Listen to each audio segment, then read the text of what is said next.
साक्षात् श्री गणेशात् साक्षात् श्री आदिशक्ति माताजी श्री निर्मला देव्यै नमो नमः।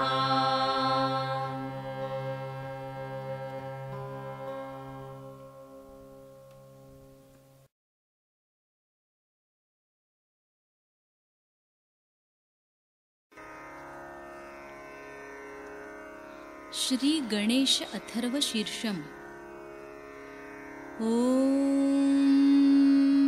नमस्ते गणपतये त्वमेव प्रत्यक्षं तत्त्वमसि त्वमेव केवलं कर्तासि त्वमेव केवलं धर्तासि त्वमेव केवलं हर्तासि त्वमेव सर्वं खल्विदं ब्रह्मासि त्वं साक्षादात्मासि नित्यं ऋतं वच्मि सत्यं वच्मि अवत्वं माम् अववक्तारम् अवश्रोतारम् अवदातारम् अवधातारम् अवानुचानमवशिष्यम् अवपश्चात्तात् अवपुरस्तात् अवोत्तरात्तात् अवदक्षिणात्तात् अवचोर्ध्वात्तात् अवाधरात्तात् सर्वतो मां पाहि पाहि समन्तात् त्वं वाङ्मयस्त्वं चिन्मयः त्वमानन्दमयस्त्वं ब्रह्ममयः त्वं सच्चिदानन्दाद्वितीयोऽसि त्वं प्रत्यक्षं ब्रह्मासि त्वं ज्ञानमयो विज्ञानमयोऽसि सर्वं जगदिदं त्वत्तो जायते सर्वं जगदिदं त्वत्तस्तिष्ठति सर्वं जगदिदं त्वयि लयमेष्यति सर्वं जगदिदं त्वयि प्रत्येति त्वं भूमिरापो नलो नीलो नभः त्वं चत्वारि वाक्पदानि त्वं गुणत्रयातीतः त्वं देहत्रयातीतः त्वं कालत्रयातीतः त्वं मूलाधारस्थितोऽसि नित्यं त्वं शक्तित्रयात्मकः त्वां योगिनो ध्यायन्ति नित्यं त्वं ब्रह्मा त्वं विष्णुस्त्वं रुद्रस्त्वम् इन्द्रस्त्वम् अग्निस्त्वं वायुस्त्वं सूर्यस्त्वं चन्द्रमास्त्वं ब्रह्मभूर्भुवस्वरों गणादिं पूर्वमुच्चार्य वर्णादिं तदनन्तरम् अनुस्वारपरतरः अर्धेन्दुलसितं तारेण ऋद्धम् एतत्तव मनुस्वरूपं गकारपूर्वरूपम् अकारो मध्यमरूपम् अनुस्वारश्चान्त्यरूपं बिन्दुरुत्तररूपं नादसन्धानं संहिता सन्धिः सैषा गणेशविद्या गणकऋषिः निच्छृद्गायत्री छन्दः गणपतिर्देवता ॐ गं गणपतये नमः। एकदन्ताय विद्महे वक्रतुण्डाय धीमहि तन्नो दन्ती प्रचोदयात्। एकदन्तं चतुर्हस्तं पाशमङ्कुशधारिणं रदञ्च वरदं हस्तैर्बिभ्राणं मूषकध्वजं रक्तं लम्बोदरं शूर्पकर्णकं रक्तवाससं रक्तगन्धानुलिप्ताङ्गं रक्तपुष्पैः सुपूजितं भक्तानुकम्पिनं देवं जगत्कारणमच्युतम् आविर्भूतं च सृष्ट्यादौ प्रकृते पुरुषात् परम् एवं ध्यायति यो नित्यं स योगी योगिनां वरः। नमो व्रातपतये नमो गणपतये नमः प्रमथपतये नमस्तेऽस्तु लम्बोदरायैकदन्ताय विघ्ननाशिने शिवसुताय श्रीवरदमूर्तये नमो नमः। साक्षात् श्री आदिशक्ति माताजी श्री निर्मला देव्यै नमो नमः।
Today is the great day when a great son of the goddess was born.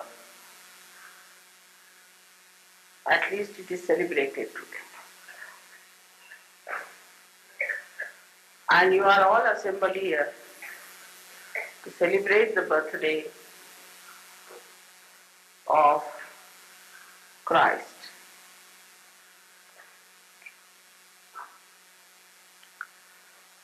You already know how he came on this earth and what was his great work. But we must see to the subtle side of Christ. What was his power? Christ's power was of course Omkara. His power was Pranava. But the essence of Christ was tapasya, tapasvika. He is the incarnation of tapasya. And in that incarnation is a sinless personality. Vakha.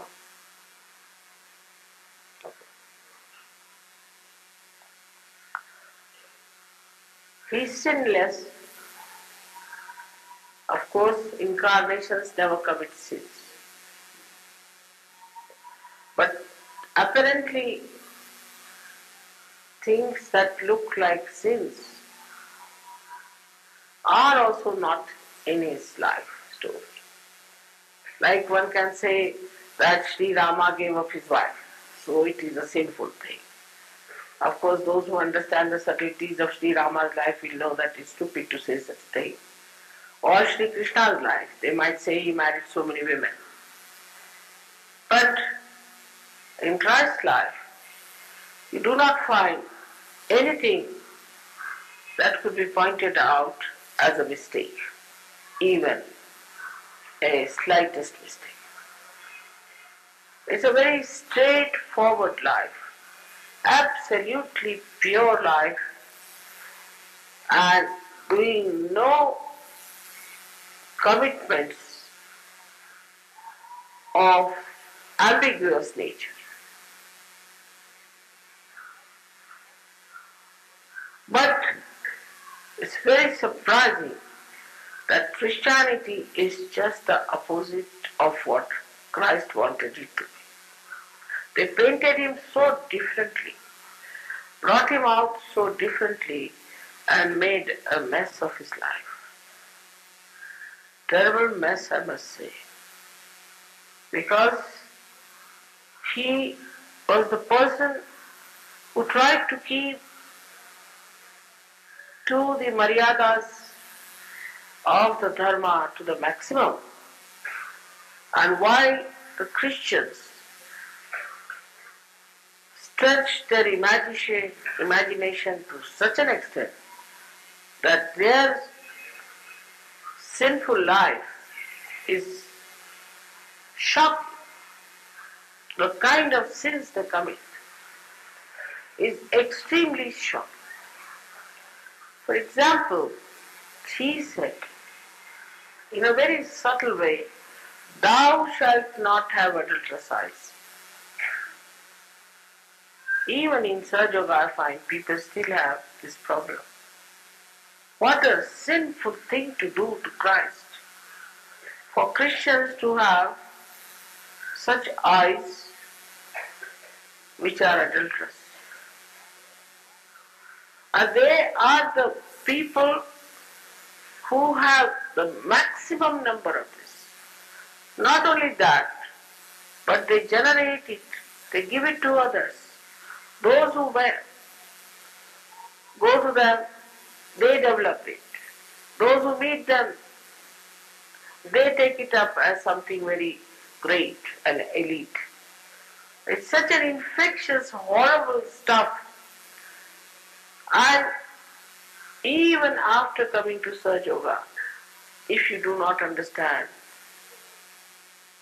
I cannot say what one can achieve in life. Because he is the gate. You may cross over all your chakras, but if you are closed at that chakra, you cannot get out. The kind of sinful life people are leading in the Western country has to be absolutely condemned and has to be thrown out of it. And nobody should explain it. Nobody should say that it is something, it's just a sin and all right, Mother will forgive, all this kind of a nonsense. It's the greatest wrong you are doing to yourself and to Christ. The abandonment of your character, which was just the opposite of the golden character of Christ. He burnt himself like chandan, sandalwood. Like gold, he came out of that fire of hell to burn away all that is sinful.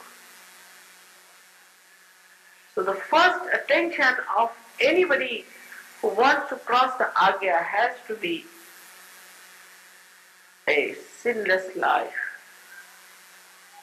And that is what one has to realize, that how in the West they have become all antichrist. On this day of his birth,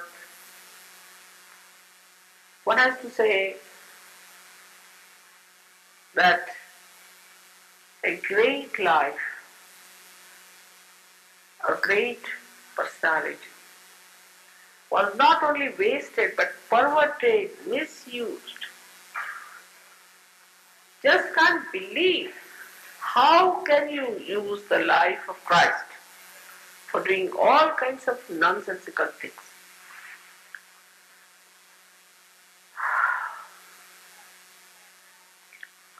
We have one instance where Christ converted water into wine.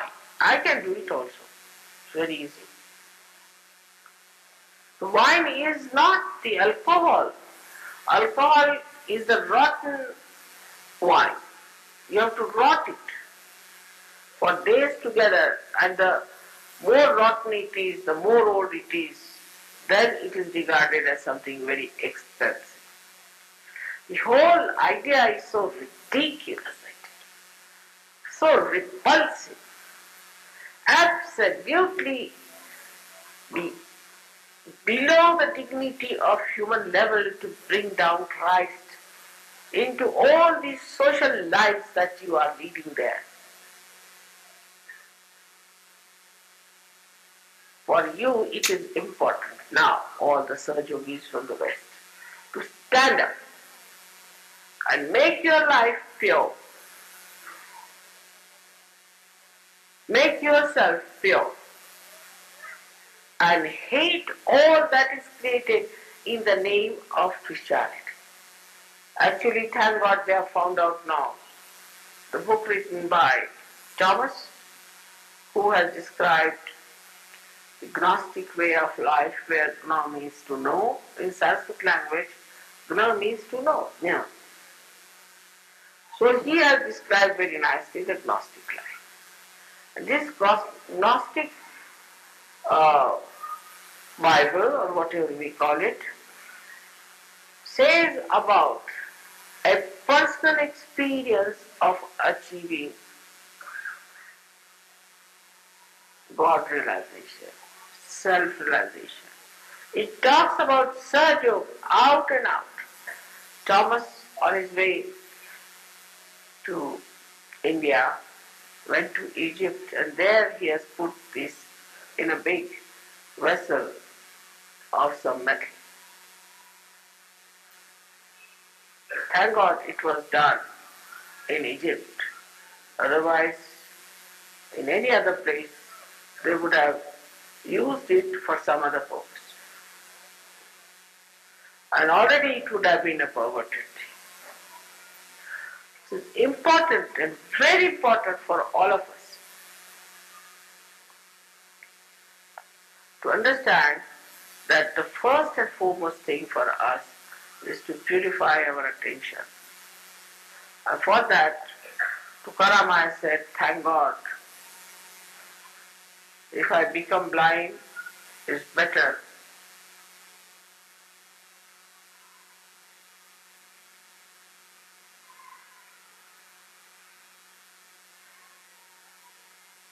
He was born in a very humble place because he was a tapasvi. For a tapasvi, it doesn't matter where you are, whether you are in a humble place or you are in an elaborate place. It doesn't matter where you are born, in a very humble way. And this humility of his is never expressed in the Western life.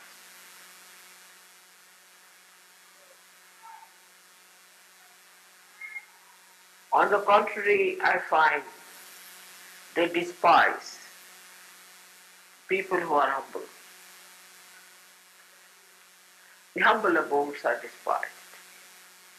Now it is for you people to bring back the glory of Christ, to bring back the Dharma of Christ,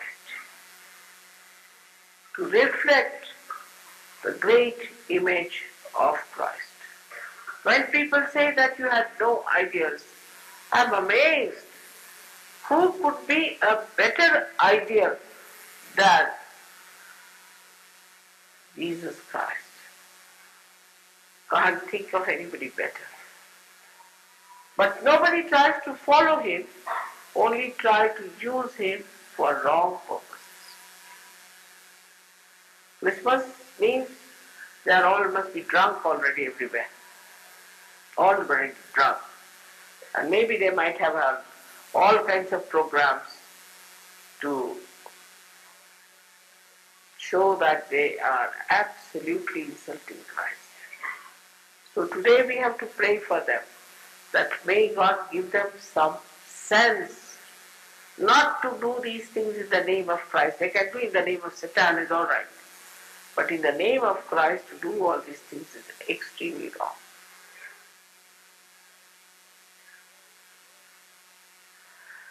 So coming to his mother, she was the power behind it. And in India still all those people who believe in Christ do respect her as something like a goddess. But other Indians who are not Christians really think her to be goddess. And they visit her temples all over.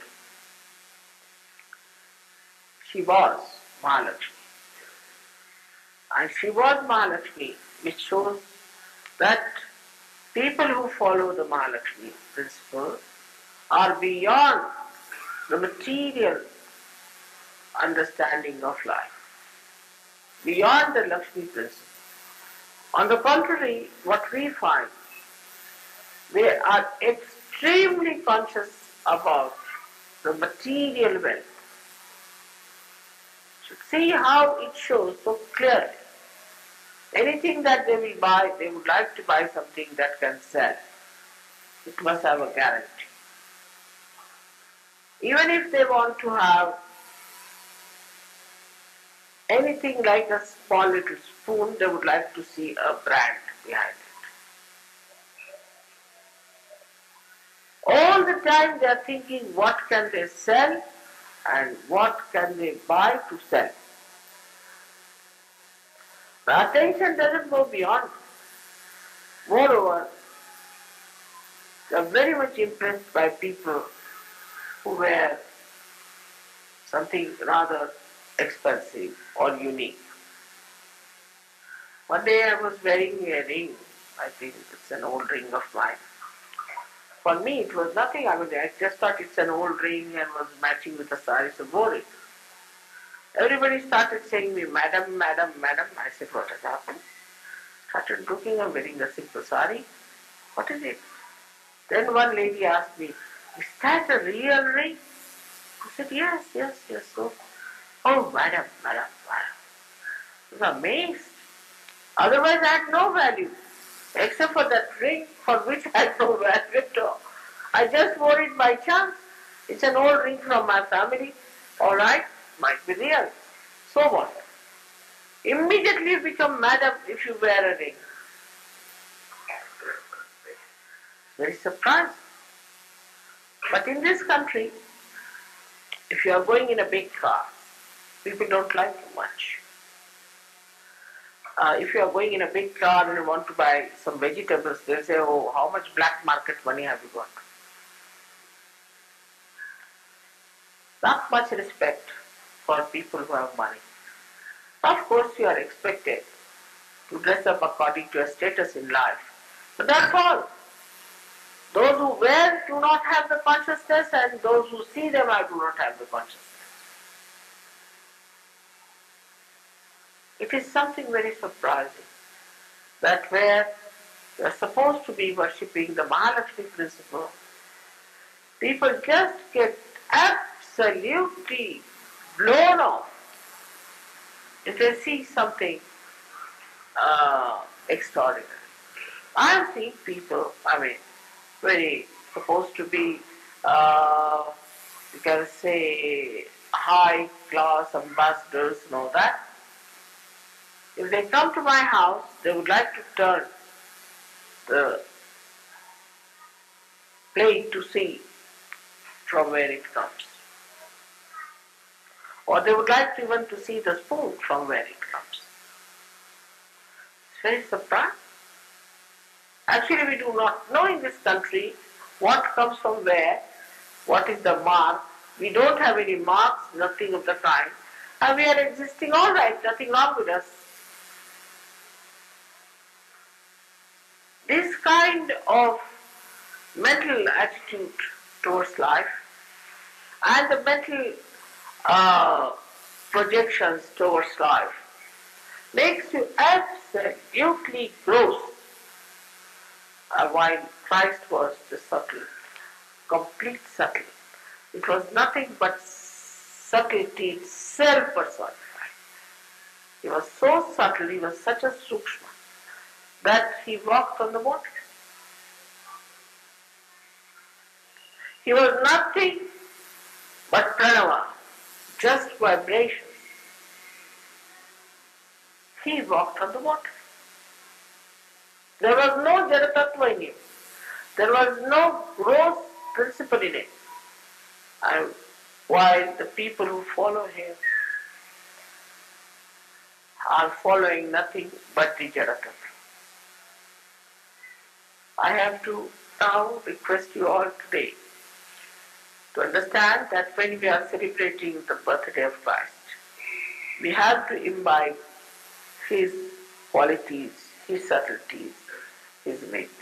Also, I would request Indians, because they are also becoming westernized now, thinking that Western people are the wisest. They have to understand also that we should try to be subtler and subtler and not gross. And this is what is important in Sahaja Yoga culture. In Sahaja Yoga culture, our attention is on the subtle things, on the beautiful varieties of subtleties, to see all the sweetness and the goodness, all the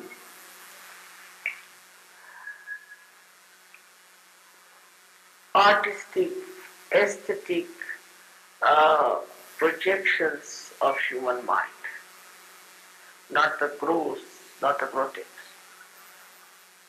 It's going to be a new culture for us. We have started the dharma all right, but every dharma has to have a culture, and we are the culture of sukshma, of the subtler life. Does that mean we should be untidy or anyway funny type, very funny looking people? Subtler people are the most beautiful, are the most congenial, are the most idealistic, and are the most honorable like Christ. So for us, the ideal is Christ. Of course, I don't expect you to crucify yourself, but always willing to sacrifice, coping with all the discomforts and problems, and not talking about yourself, not worrying about yourself, not discussing other and judging others, but giving the assurances to people that now we are at this level, we'll be at a higher level, and all the world has to come up to that level. Very positive talking, very positive thinking, and very positive doing is the way you can really follow Christ. Whatever he had to do, he did it with such grace and beauty. That is what it is. So we have to be born like Christ today. You are all born like Christ because you were born without a father, by the Holy Ghost. Just like Christ was born, but look at him and look at yourself. Born the same way as he was born. So you must respect yourself as he respected himself. And the way he worked out his resurrection, in the same way you all have to work out your resurrection.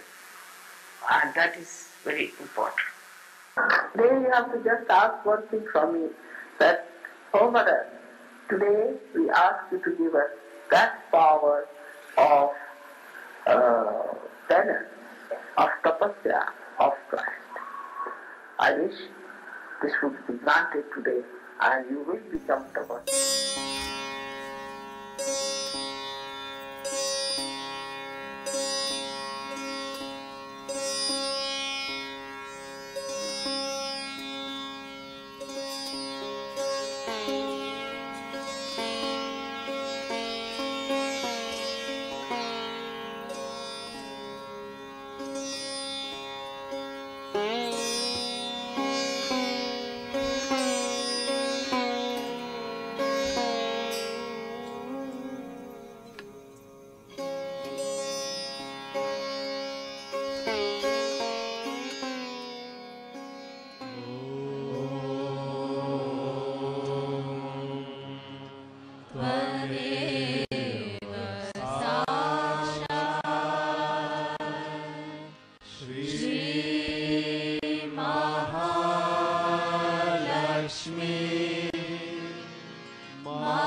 Namaha.